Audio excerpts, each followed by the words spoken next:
Voici le didacticiel sur les mémorandums.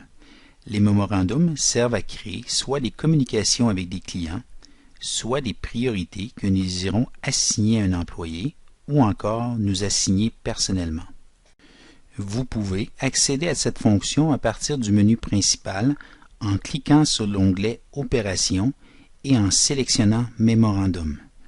Il est aussi possible d'y accéder en appuyant sur les touches CTRL-M si vous êtes dans l'environnement Windows ou sur Pomme-M si vous êtes sur un Mac. Vous obtiendrez alors une fenêtre qui vous présente la liste de tous vos mémorandums existants avec des informations telles la date, le sujet, le nom du dossier, l'adresse courriel du destinataire si un envoi à l'externe a été effectué, la date de rappel si une date a déjà été assignée, et enfin, une colonne qui vous indique si le mémorandum a été réglé ou non. Aussi, certaines options de filtre que nous retrouverons au bas de la fenêtre vous permettent d'afficher uniquement les mémorandums qui ne sont pas réglés. Afin de créer un nouveau mémorandum, vous devez cliquer sur le bouton « Nouveau ». Il est également possible de créer un nouveau mémorandum dans la fenêtre de raccourci en cliquant sur le bouton « Nouveau mémorandum ». Par défaut, la date du jour sera inscrite. Si vous désirez inscrire une date de rappel afin que ce mémorandum soit noté sur la liste des priorités et sur le calendrier, vous devez choisir une date de rappel dans ce champ. Vous pouvez le faire en cliquant sur l'icône du calendrier située à droite du champ.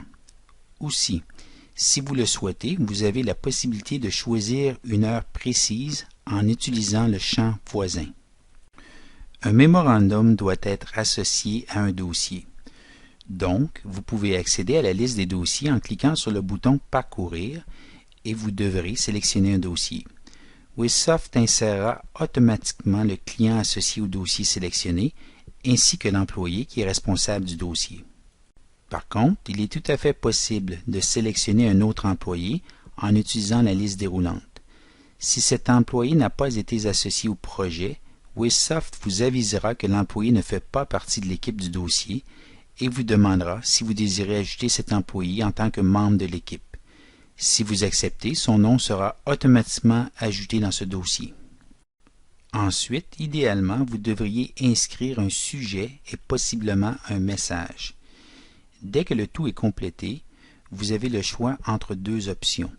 Vous pouvez sauvegarder votre mémorandum en appuyant sur le bouton OK et celui-ci sera automatiquement lié au dossier. Et si vous indiquez une date de rappel, le mémorandum figurera également sur la liste des priorités et sur le calendrier. D'ailleurs, un didacticiel spécifique à la fonction de calendrier est disponible. Nous vous invitons à le visionner pour voir l'intégration des mémorandums au calendrier.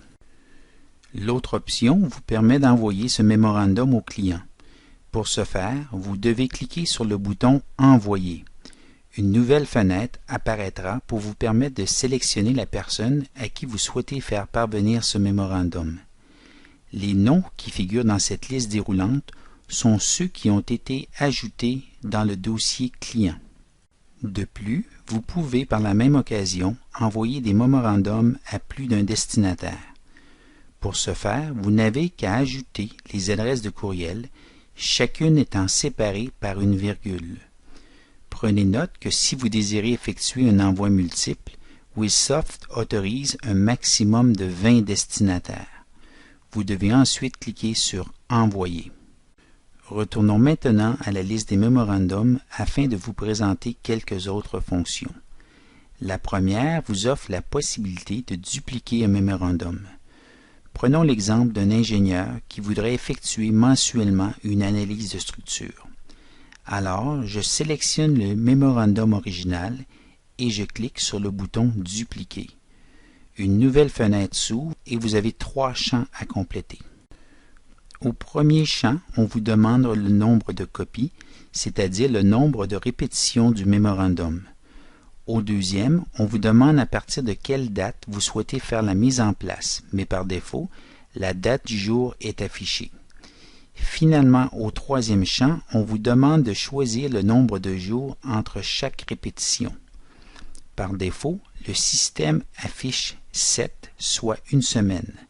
Par contre, vous avez la possibilité de déterminer le nombre de jours désirés et l'icône de l'horloge vous permet même d'avoir rapidement accès à certains choix usuels prédéterminés.